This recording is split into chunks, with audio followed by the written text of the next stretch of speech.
Vous avez sans doute entendu parler de la création des 2 parcs nationaux, par exemple.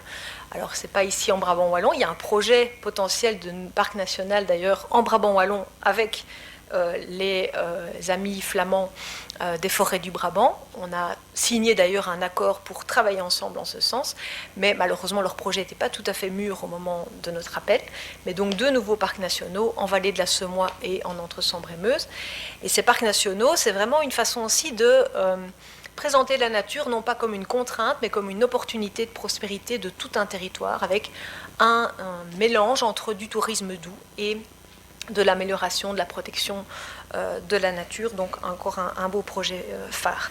Les parcs nationaux, ils allient donc du tourisme et de la protection de la nature, mais c'est un projet vraiment basé sur le terrain. C'est-à-dire que, enfin, ça dépend des pays, mais en Belgique, on l'a voulu comme ça. En France, c'est une approche, bon, c'est à la française, hein, beaucoup plus centralisée, top-down, etc. C'est l'État qui dit on va faire un parc national là. Nous, on n'a pas fonctionné comme ça. On a lancé un appel à projet sur un concept qui était totalement inconnu en Wallonie. Hein. Enfin, je veux dire, j'imagine que vous n'avez jamais entendu parler des parcs nationaux avant. Et même dans le milieu de la conservation de la nature, c'est un concept qui n'est pas toujours très apprécié, en tout cas qui n'était pas très apprécié, parce que j'ai travaillé 10 ans dans les fédérations d'associations environnementales, donc je connais un peu les différentes tendances des milieux naturalistes.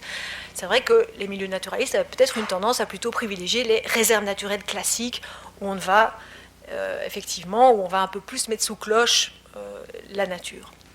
Les parcs nationaux, c'est l'idée d'avoir un cœur de parc, effectivement, sous forme de réserve naturelle, mais des zones un peu concentriques qui vont permettre, je schématise aussi, de valoriser tout un territoire autour de la préservation de la nature, avec des effets de porte, où on va rassembler finalement la présence humaine touristique autour de ces portes. Donc on va permettre d'éviter que tout le monde se diffuse dans ces parcs nationaux partout, mais on va aussi créer une animation de l'ORECA, du tourisme, de la sensibilisation à l'environnement autour de ça. Je vous invite à aller visiter le parc national de Haute-Campine en Belgique, le seul qui existait jusqu'ici. Maintenant il y en a 2 de plus en Wallonie, et il y a un projet d'en créer 4 nouveaux en Flandre aussi.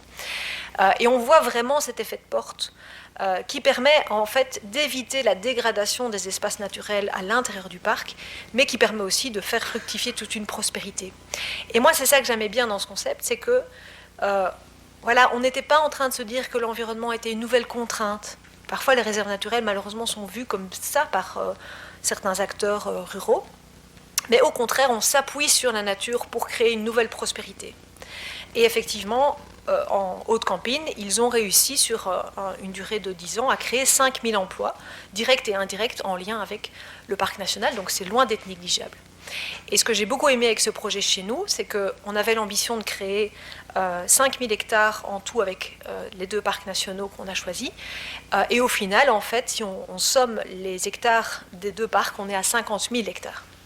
Donc en fait, les acteurs du territoire eux-mêmes, les acteurs locaux de l'Entre-Sambre-et-Meuse et de la Semois, ont été beaucoup plus loin en termes de projet que ce qu'on avait nous mis comme cadre minimum. Ce qui est super chouette en fait en termes de changement culturel, parce que ça veut dire que tous les partis de toutes les couleurs politiques différentes d'ailleurs ont proposé avec des associations, avec des naturalistes, avec des chasseurs, donc autant vous dire qu'il y avait du débat, des agriculteurs, là aussi il y avait du débat, des services du tourisme, un projet de territoire commun basé sur la valorisation des pépites naturelles de notre région. Et donc moi je suis allée voir le parc national de Haute-Campine, qui est très très chouette, et quand je suis sortie de là, mon conseiller m'a dit, parce qu'on était en train de créer le projet, m'a dit « Mais la Wallonie, c'est encore beaucoup plus beau, donc on va faire encore mieux ». Et je crois vraiment que la Wallonie n'a pas encore compris, les Wallons n'ont pas encore compris que nous avions un patrimoine naturel formidable, formidable. Il suffit de regarder les paysages qu'on a un peu partout chez nous, et qu'en fait on pouvait vraiment concilier la préservation de la nature et le développement économique.